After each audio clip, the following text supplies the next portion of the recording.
Welcome to Love and Lies Audio, where we introduce you to the untold stories of love, lies, and life after betrayal. Every heartbreak has a voice, and this is theirs. I never thought someone I loved could hurt me this much. Not in the way she did.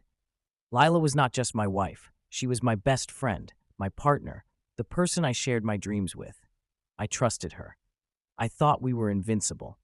Every morning I woke up next to her and felt a heat that never dissipated. Every evening, her laugh enveloped our home, protecting me like armor from the universe. Then one day, it all came crashing down. I noticed the subtle cues first. The manner in which she would catch herself mid-sentence, her glancing at her phone, a nervous quiver in her shoulders that hadn't previously existed. I attributed it at first. Work stress, maybe. We all get disoriented sometimes. But the truth, as I would come to find out all too painfully, was something much darker. It started with an out-of-character message. There was someone from her past, no, more than a friend but not really, a friend who had sent something she promptly covered up.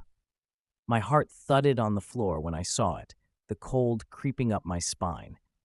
The messages were a breadcrumb trail, leading me down a betrayal I had not anticipated. She was deceiving me, hiding secrets of her life from me that I had thought were holy. The evening I first fought with her, I tried to remain calm. "Lila," I told her, voice firm but with a tremble that I couldn't hide. "Why didn't you tell me about him?" She widened her eyes, but not with shame or fear. It was the casual indifference that stung me most. She shrugged like it didn't matter. "I didn't think it was a problem," she said, voice gentle, almost bored. "He's just someone from my past." Just someone from her past. Those 3 words circled in my head for weeks. Just someone from her past. She had brought him into our home, into the sacred space I thought was ours. I saw how my faith was shattered, and with it, a part of me that never thought could be broken. That night, I did not sleep. I lay in our bed, staring at the ceiling, replaying every second, every smile, every kiss, every time I'd gone away thinking I was safe. She had shattered the understood rule I had lived by, the one which declared love is sacred and trust is unbreakable. And yet, however much it hurt, there came to me, within the midst of my fury, a bizarre clarity. I knew that falling apart, screaming or assaulting her with mindless rage would not cure me, would not reclaim what she had stolen from me. I required something finer, something more acrid, control. The unhurried, destructive power of indifference. In the subsequent days, I began to change, not on the outside at first, but on the inside. With every smile that she gave me, I measured. With each sentence she spoke, I tallied it in my mind like a ledger of betrayals. I did not yell. I did not scream. I allowed her to see me, unruffled, calm, unmoved. And with each passing day, I saw it. The cracks in her own self-assurance, the strained unease as she realized the man she had overestimated was not defeated, but secretly plotting his ascendance. I threw myself into my job, into my hobbies, into each task I had shared with her, but now claimed for myself. My career burst open in ways that startled even me. Doors opened that I had previously knocked on only tentatively. Friends and colleagues complimented my new air of resolve, my cool decisiveness. I smiled graciously, never revealing the fires that smoldered beneath, the calculated, gradual disintegration of a life she would watch crumble from the sidelines. And watch she did. I saw it in the sidelong glances, in the tension in her voice on the phone, in the friendly but guarded smile she flashed when we met socially. She realized, slowly and painfully, that I was no longer the man she could dominate, the man she could mold to her desires. I had become out of reach. My triumph, my calm, my bliss with the life I built while she was gone. These were my weapons. But revenge, I came to understand, is an art, not a size. It's not screaming or humiliation. It's creating a presence so powerful, so engaging, that the individual who wronged you can't help but watch, powerless, as you blossom. I discovered the intoxicating thrill of little victories, almost invisible gains, triumphs within, gleams of pride, all engineered to showcase what she had lost. I would entertain, not for her, not to impress her, but for my friends and colleagues. She would hover on the periphery, hoping to remind me of what once was, to attempt to insinuate herself again into my life.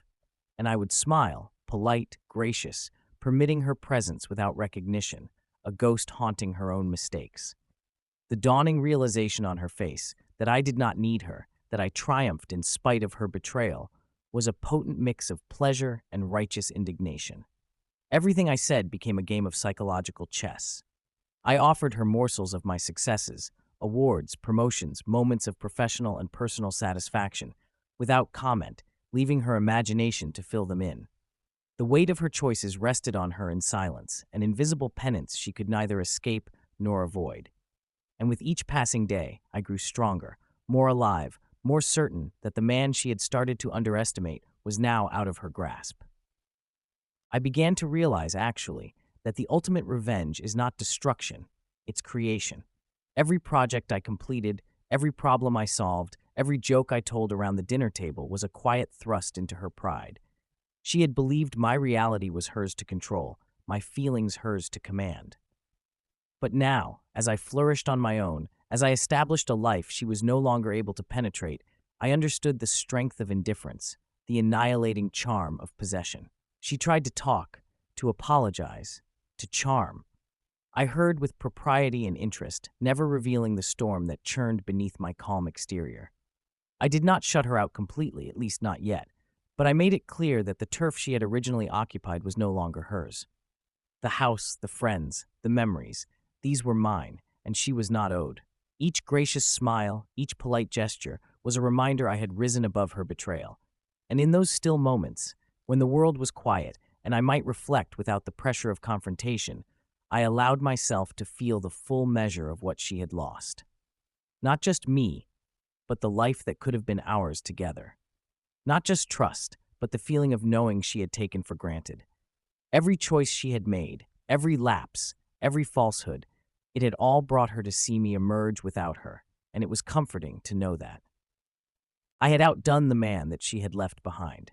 I had become the embodiment of strength, of honor, of triumph in the face of deceit. And as the first seeds of revenge bloomed into a low, imposing presence, I knew something with a conviction that could not be undone. She would never be able to unravel what she had done. My victory, my being, my bliss, it all belonged to me, and watching her grasp a presence she no longer held would be the unspoken sweetest revenge of all. The first part of my transformation was done. I had endured the betrayal, immersed in the hurt, and emerged not broken, but sharpened. And ahead to the future, I understood that the final test, the ultimate victory of vengeance, was not in battle, but in relentless, unambiguous, thriving life. She would see everything she had lost, and it would hurt her more than anything I could possibly ever tell her. I allowed myself a final, private smile that evening, sitting alone in the quiet of my apartment. The storm within me had subsided to a steady flame, a burning flame that would blaze and steadily smolder. And in that flame, I was wild and unencumbered, invincible and mad with hope of vengeance.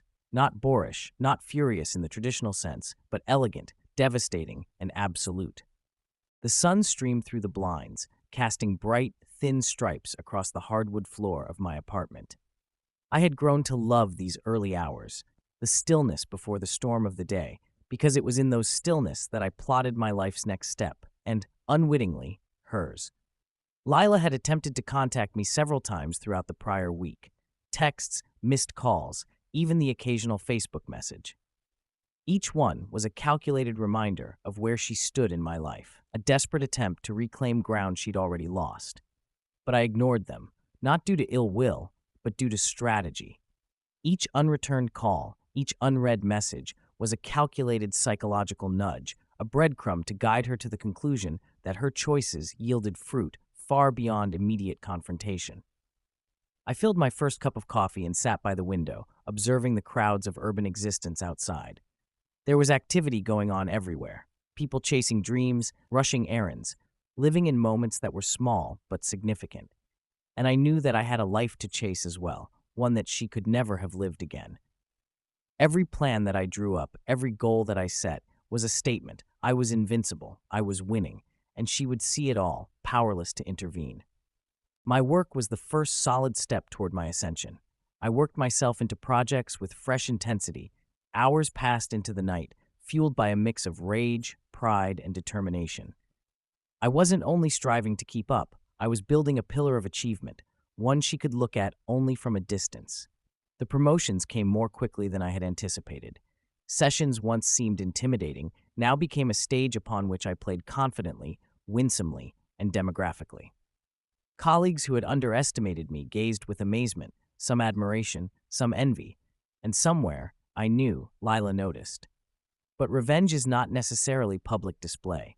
It is in the subtle, almost undetectable steps that have the largest effect. I started by reclaiming our mutual friendships. She had assumed always that our social circle belonged to her, that she could mold allegiances with a smile or a whisper. I rewrote the boundaries subtly, inviting friends to dinner parties and soirees where I was the center of attention, not she. She would always show up, trying to resuscitate recognition, to position herself in seconds she was no longer entitled to.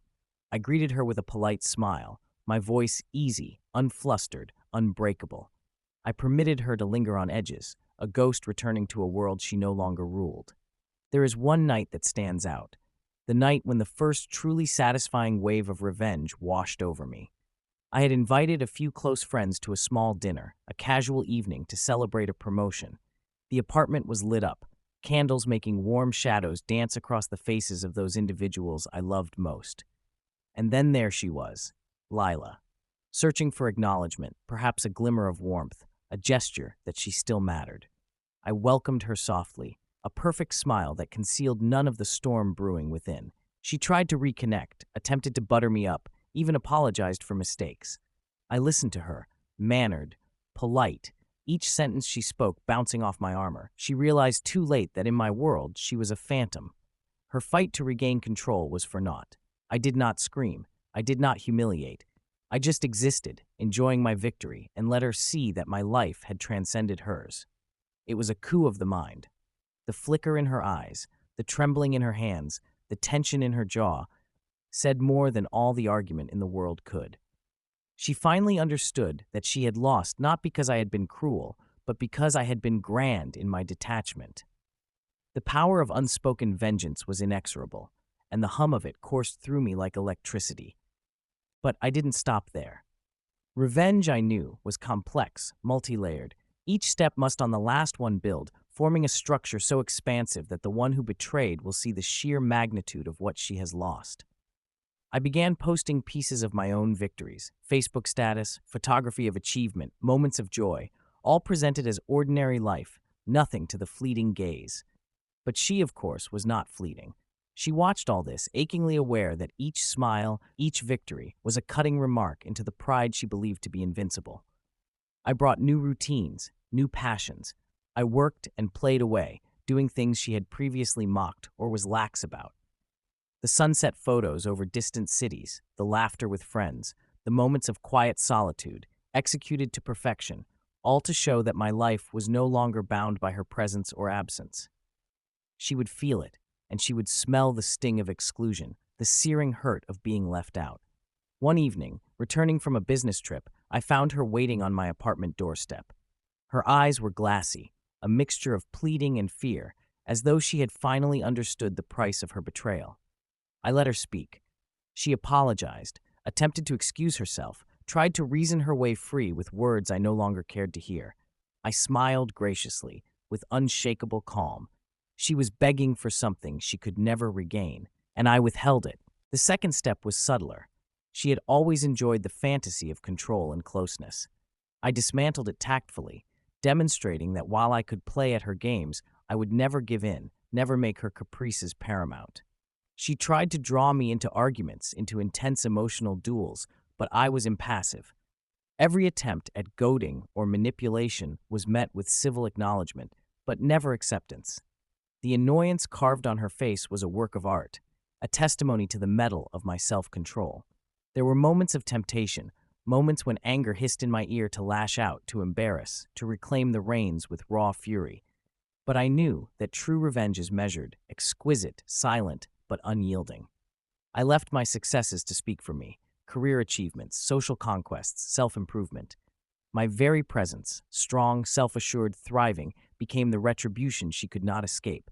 And slowly I saw her unravel piece by piece. Our mutual friends began to feel the tension, the chill, the unspoken walls I had erected. She was alone, not due to my NS, but because of the undeniable truth that I had moved on, that my world no longer had room for her sins. And in loneliness, she tasted the piercing knife of loss. She had taken for granted someone who had loved her with great passion, who had trusted her without reserve, and now she was faced with the fact that the ground she took for granted was firm, had moved irrevocably. The subtle psychological maneuvers intensified. The invitations certain to come filtered elsewhere. Congratulations on my success were framed to drip through Facebook and mutual acquaintances, perpetually entering her awareness. Every achievement a subtle, potent reminder.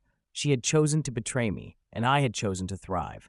I luxuriated in the delicious justice of it, in the quiet demolition of her knowledge that she could no longer define my world. And yet, amidst the well-laid steps, there had to be instances of introspection. I allowed myself to feel the entire gamut of what had been done unto me, the pain, the anger, the betrayal. But I used it, directed it into a galvanizing force that pushed me beyond limits. I was not only successful in terms of material things, but became unstoppable in spirit. I had become the man she had underestimated, and the more she observed my ascension, the more glaring was the contrast between her choices and my triumph. Every encounter, every glance, every bump was an opportunity to re-exercise control through being, not violence. I didn't need to speak words of vengeance. My life did that for me. Friends, colleagues, strangers, they all saw a man remade, alive, unassailable.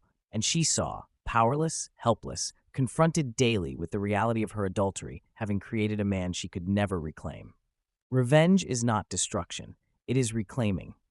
It is forging a life so captivating, so indefensible, that one's adversaries can do nothing but watch in silence, remorsefully wishing otherwise. I was a master of living beyond betrayal, and I knew that the final chapter, the final acrid rejection, was waiting. She would never have me again. She'd never be a party to my victories. And she'd spend day after day with the knowledge that the fellow she'd tried to break had proved to be unbreakable, and all himself. There was tension in the air, yet I was the only one feeling the peace. Lila had reached a point of desperation. I could feel it in every message, every call that did not go through, every attempt she made at forced glances into a space where I was. But now, there would be no compromise, no cracks in my armor softening, no injections of sympathy to blunt the reality of her having created this for herself. I remember the morning. Light streamed through the big windows of my new apartment, glinting off the polished surfaces, illuminating the life I had so meticulously reconstructed. A life full of vitality, force, and triumph. A life she could no longer claim. I poured a cup of coffee and gazed out at the city stirring. Under the hum of automobiles and footsteps, I felt the soft rush of closure approaching. Lila arrived unannounced, as she always did, with the expectation that my door remained open to her whims. I greeted her with polite reserve, my smile studiously cool, my voice calm but not affectionate. "Hello, Lila," I said. The simplicity of the words masked the weight behind them. They had no love in them, no warmth, but only the inviolable truth. She had lost entry into the man I now was. Her eyes flickered with panic, a momentary twitch betraying the storm of feeling seething beneath her placid exterior. She tried to speak, but I stopped her with one unyielding look. Words had no value here. My being, my presence, was the more potent message. I had built walls of not ill will, but of accomplishment, strength, and self-respect. She would never breach them again. Her first act of actual closure was in social groups she previously dominated. Invites she had believed were rightfully hers went around her. People in her social and work circles who watched the theatrics from the sidelines witnessed her helplessness. Every gathering I attended became a platform where I was confident, charming, and admired.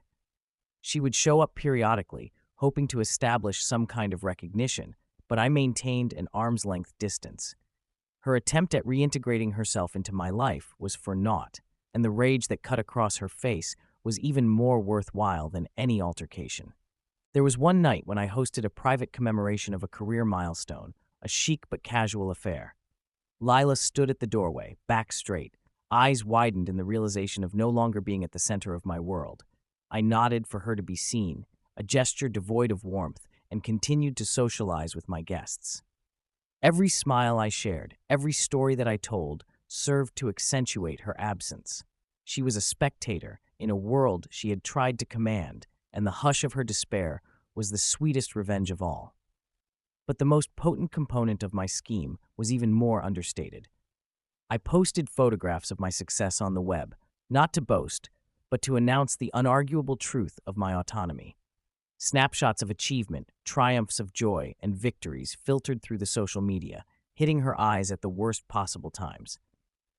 Every post was a reminder that I had triumphed beyond her reach. Every story of victory was an unobtrusive declaration she had lost irrevocably, and attempts to dominate the past were futile here. There were moments when I reflected on what had transpired, the betrayal, the heartache, the rage that had fueled my ascension. I allowed myself to feel the full spectrum of emotions, not to dwell but to fuel my transformation. Each jab of pain became motivation. Each remembrance of disrespect became a stepping stone to self-empowerment. Lila's absence from my life was no longer an emptiness, but a catalyst, a fuel that drove me to climb mountains she would never be able to touch. I remember the conversation that sealed the finality. She attempted to call me one last time, pleading, apologizing, hoping to salvage half the intimacy she'd discarded. I listened respectfully, my head nodding from time to time, but my countenance unbroken, unruffled, set. I spoke slowly, carefully. What we shared is gone. What I've become, what I've built, is mine alone. There's no space in it for you. The words struck her like cold water. No argument, no negotiation, no display of emotion on my part could soften the impact. She saw in that moment that she had lost it all. The man she had betrayed was out of reach now, his life growing stronger without her. Her regret hung suspended, inscribed on every line, every quiver, every doubt. We didn't often cross each other's path after that day. Our shared friends noticed the difference, made remarks about her reserved nature and my burgeoning vigor. Every victory, every moment of bliss, every aggressive move was a testament to her choices. She lived aware of the fact that the life she tried to take over had been completely won back by me, and that the strength of her being was irretrievably lost. The revenge I had planned was not boisterous, not brutal, not barbaric in the classical sense. It was silent, it was urbane, it was relentless. It was the success I achieved, the happiness I enjoyed, the fortitude I possessed. It was how I laughed with abandon, traveled guilt-free, and forged relationships that were not polluted by her incursion. It was in the unobtrusive, irrefutable fact that I flourished, and she was relegated to only observing from afar. And there were moments of reflection, of joy so deep it was almost transporting. I realized that true revenge is not about hurting other people. It's about taking back yourself, about creating a life so compelling and impressive that the people who started out to destroy you are left powerless. That's what I had done. I had become a man remade by betrayal, tempered by adversity, and nurtured by victory. The final scene took place months later when I ran into her at a party. She looked at me with a face that was part longing, part recognition, but I smiled politely and went our separate ways, leaving her to the depths of her own failure. There was no shouting, no blaming, no plea for forgiveness. She knew, absolutely, that the life which she had tried to destroy was now beyond her reach, and that she would never be allowed back into the world that I had reestablished. Eventually, I thrived. Every victory, every moment of joy, every dawn that I saw alone was a victory against betrayal.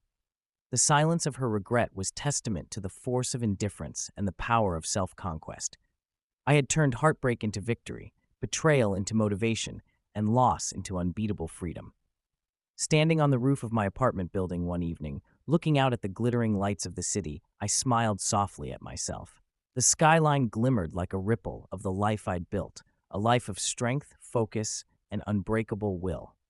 Lila's shadow no longer loomed over me, and the life I'd built was off-limits, vital, and completely my own.